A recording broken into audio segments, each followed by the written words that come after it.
ආයිබෝන් වලට සුබ දවසක් කුසලා සිම්පල් ලයිෆ් එකට ඔයාලව ආදරෙන් පිළිගන්නවා. ඉතින් අද මම ඔයාලට අලගෙඩියකින් හදාගන්න පුළුවන් ගොඩාක් රස කෑමක් තමයි වීඩියෝ එකකින් කරන්න යන්නේ. මේක බයිට් එකකටත් හොඳයි. ඒ වගේම තේ වෙලාවට ගොඩාක් රසට ඔයාලට කන්න පුළුවන් ෂෝටිස් එකක් විදිහටත්, ඒ වගේම ස්නැක් එකක් විදිහටත් චූටි දරුවොත් ගොඩක් ආස හිතේ. ඉතින් චූටි දරුවන්ට කන්න ආස හිතෙන රසක් තමයි මේකේ තියෙන්නේ. ඉතින් ඔයාලට තක්කාලි සෝස් ටිකක් එක්ක වුණත් මේක කන්න පුළුවන්. සැරටම හදා ගන්නත් පුළුවන්. සැර ටිකක් අඩු කරලා හදා ගන්නත් පුළුවන්. ඉතින් අපි යමු දැන් වීඩියෝ එක බලන්න. මෙතන මම අරගත්තා තඹපු අර්තාපල් ගෙඩි දෙකක්. හොඳට තඹ ගන්න. ඔයාලට අර්තාපල් තඹ ගන්න ලේසිම ක්‍රමයක් තමයි පොතු ඇරලා පොඩි කෑලි කපලා වතුර චුට්ටක් දාලා තඹ ගත්තා නම් හරි. කොහොම හරි මේකේ වතුර ගතිය ටිකක් අඩු වෙන විදිහට තඹ ගන්න ඕනේ. මොකද බෙරි කරගන්න එපා.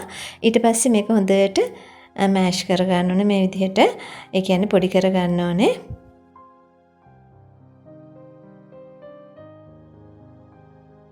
මේ විදිහට කෑලි පොඩි වෙන්න හොඳට මේක පොඩි කරගන්න. ඔයාලට ගෑරුප්පුවකින් හැන්දකින් උනත් මේක කරගන්න පුළුවන්. ඉතින් අලගෙඩි දෙක මම මේ විදිහට පොඩි කරගත්තා. මේකෙන් ගොඩාක් හදා ගන්න පුළුවන්. ඔයාලට දෙන්නෙකුට විතර වගේ නම් එක අලගෙඩියක් තිබ්බත් ඇති. මම හදාගත්තු ප්‍රමාණයෙන් 4-5 දෙනෙකුට විතර කන්න පුළුවන්. ඔයාලට රසටම තේ බොන වෙලාවට. ඒ වගේම බත් එක්කත් ගොඩක් රසයි. ඊට පස්සේ මම ලුණු ටිකක් එකතු කරගන්නවා. ඊට පස්සේ මිරිස් කුඩු වලට අවශ්‍ය ප්‍රමාණයට දාගන්න. මම තේ හැඳි දෙකක් දාගත්තේ. සාමාන්‍ය සැරක් තමයි තියෙන්නේ. ගොඩක් සැර නැහැ. වලට සැර ගොඩක් ඕන නම් ගම් මිරිස් කුඩු ටිකක් තව මිරිස් කුඩු ටිකක් දාගන්න පුළුවන්. ඊට පස්සේ මේ තියෙන්නේ කෝන්ෆ්ලා.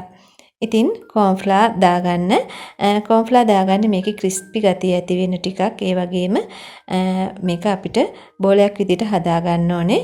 ඒ කියන්නේ මේක අතේ නොඇලෙන පදමට අනා ගන්න ඕනේ. ඒ හින්දා කෝන්ෆ්ලා ටිකක් මම දාගත්තා. මේ සැඳි දෙකක් තමයි ඉස්සෙල්ලාම දාගෙන බලන්නේ හරි යනවද කියලා. ඉතින් ඔයාලට කෝන්ෆ්ලා නැත්තම් පාන් පිටි ටිකක් ගන්න. පාන් පිටි දානකොට ඉතින් පාන් පිටි වලින් ක්‍රිස්පි ගතියක් එන්නේ නැහැ.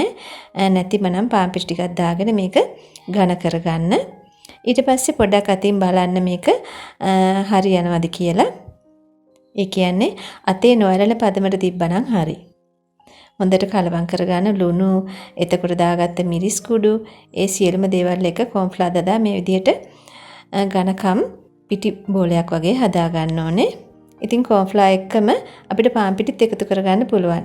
පාන් පිටි මේකට මේ සැඳි දෙකක් විතර දාගත්තා නම් තවත් මේක හොඳට හයි වෙනවා. නමුත් මම පාන් පිටි දාගත්තේ නෑ. කෝන්ෆ්ලා විතරයි දාගත්තේ. ඉතින් මේවා දාලා හොඳට කලවම් කරලා බලන්න ලුණු ඇතිද කියලා. ලුණු මදි නම් ලුණු දාලා නැවතත් කලවම් කරගන්න හොඳට. ඊට පස්සේ මම මේක බෝලයක් විදිහට හදාගෙන තුනී කරගන්නයි යන්නේ. තෙල් ටිකක් ගා ගන්න ඕන. ඔයාලා මේක තුනී කරගන්න ඕනම තැනක. මොකද ඇලෙනවා අල නිසා. මේ විදිහට තෙල් ටිකක් ගාගෙන ඉතින් ඔයාලට මේක කරදරයක් නැහැ. මෙහෙම තුනී කර කෑලි වෙන් කරගන්න ඕනේ නැහැ. චූටි බෝල හදලා ටිප් වගේ බෙද ගන්නත් පුළුවන්. නමුත් මම මේක මේ විදිහට හදාගත්ත බිස්කට් එකක් වගේ හදාගන්න ආස හිතිලා මට. මේ විදිහට තුනී කරගන්න ඕන. සමානව තුනී කරගන්න හොඳට. ඊට පස්සේ මේවා කපලා අයින් කරලා තියෙන තැනත් අපි තෙල් ටිකක් ගා ගන්න ඕන. මොකද ඇලෙනවා. ඊට පස්සේ ඔයාලට මොකක් හරි බෝතලයක මූඩියක් හරි එහෙම නැත්නම් මේ වගේ මොකක් හරි උපකරණයකින් මේ විදිහට රවුම් කපා ගන්න පුළුවන්. මම ගත්තේ කේක් හදන්න අයිසින් දාන්න තියෙන උපකරණයක්. ඉතින් මොකක් හරි බෝතල් මූඩියක් හරි එහෙම නැත්නම් හැන්දක් හරි කමන්නේ අරගන්න පුංචි. එහෙම නැත්නම් ඔයාලට මේක කැමති හැඩයකට කපා ගන්නත් පුළුවන්. අලුව කෑල්ලේ හැඩයට, එහෙම නැත්නම් කොටු හැඩයට, එහෙම නැත්නම් මොනවා හරි කටර්ස් තියෙනවා නම් ඔයාලට ලස්සනට හැඩ තියෙන ඒ වගේ එකකින් උනත් කපා ගන්න පුළුවන්. මම මේකෙන් රවුම් හැඩයට මේ විදිහට කපලා අයින් කරගත්තා. ඊට පස්සේ ඉතුරු වෙන ටික ආයෙමත් ගුලියක් කරලා නැවත පොල් තෙල් චුට්ටක් තවරලා ආයෙ තුනී කරලා ආයෙ ඉතුරු වෙන ටික මේ විදිහට හදාගත්තා. ඉතින් ගොඩක් ලේසි. මේක අමාරු වැඩක් නෙමෙයි. ඊට පස්සේ දැන් හරි මේ විදිහට මම ට්‍රේ එකේම තියාගත්තා ඒ ටිකත්. දැන් මේක බෙද ගන්න ඕනේ. දැන් තෙල් ටිකක් ලිපේ තියලා මම තෙලේ බෙද ගන්නයි මේක යන්නේ. ඉතින් ඔයාලට මේ වගේ පැතලි භාජනයක් තියෙනවා නම් ගන්න ගොඩක් හොඳයි. එහෙම නැත්නම් තාච්චියකුණත් බෙද ගන්න පුළුවන්. පොඩ්ඩක් ඇලෙන්නේ නැති වෙන්න මේක දාගන්න ටික එහෙමනම්. ඉතින් මම මේ විදිහට දාගත්ත තෙල් රත් වෙනකොට හොඳට දාලා මේක බෙද ගන්න ඕනේ. ගොඩේ වෙලා බදින්න ඕන නැහැ. ඒ වගේම තමයි ගින්දර ගොඩාක් සැර වැඩි කරගන්න එපා. එතකොට ඉක්මනටම වටේ කළු වෙනවා. ගින්දර මීඩියම් සයිස් එකට තියාගෙන මේ විදිහට බෙද ගන්න. ටිකක් වෙලා යනකොට මේක එක පැත්තක් හරවලා බලන්න රන්වන් පාට වෙනවා. ඒ කියන්නේ ලස්සන පාටක් එනවා. ඊට පස්සේ අනිත් පැත්තට හරවලා ඒ පැත්තත් බෙද ගන්න. ඉතින් අපි කැවුම් හදනවා අතිරස කියලා. ඉතින් මේ අතිරස එකක් වගේ ලස්සන පාටක් එනවා මේක බෙදෙනකොට.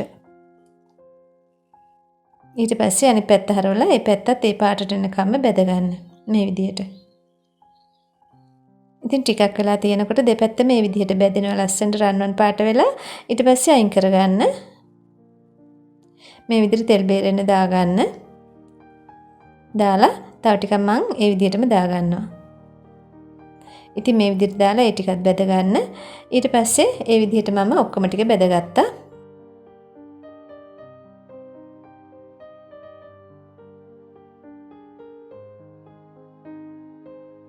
ඉතින් පොල් තෙල් ටිකක් නම් යනවා තමයි. නමුත් කඩවල වල තියෙන විවිධ කෑම වලට අපි ගොඩක් සල්ලි දෙනවා. ඒ වගේම තමයි ඒවා සෞඛ්‍ය ආරක්ෂිතත් නැහැ. නමුත් අපිට චූටි දරුවෙකුට උනත් මේ විදිහට හදලා බය නැතුව දෙන්න පුළුවන්. අපේ අද්දකින් හදලා පිරිසිදුවට කිසිම බයක් නැතුව. ඉතින් මම මේ විදිහට හදාගත්තා.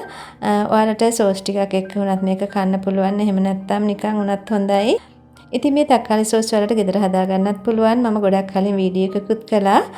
මම ලින්ක් එක දාන්නම් පල්ලෙහා ඩිස්ක්‍රිප්ෂන් එකේ ඔයාලා බලන්න. ඉතින් වීඩියෝ එක හොඳ නම් වෙන්න වගේ මම කියනවා බලලා ලයික් එකක් දාන්න. ඒ වගේම අදහසකුත් ලියන්න. ඒ වගේම ඔයා තාම අලුත් එක්කෙනෙක් නම් මගේ channel එකට subscribe එකක් දාලා එකතු වෙන්න. ඉතින් ගොඩාක් ස්තුතියි මගේ වීඩියෝ එක නරඹුවාට. ගිහින් එන්නම්. සුබ දවසක් නිරෝගී දිවියක් ඔයාලා සියලුම දෙනාට.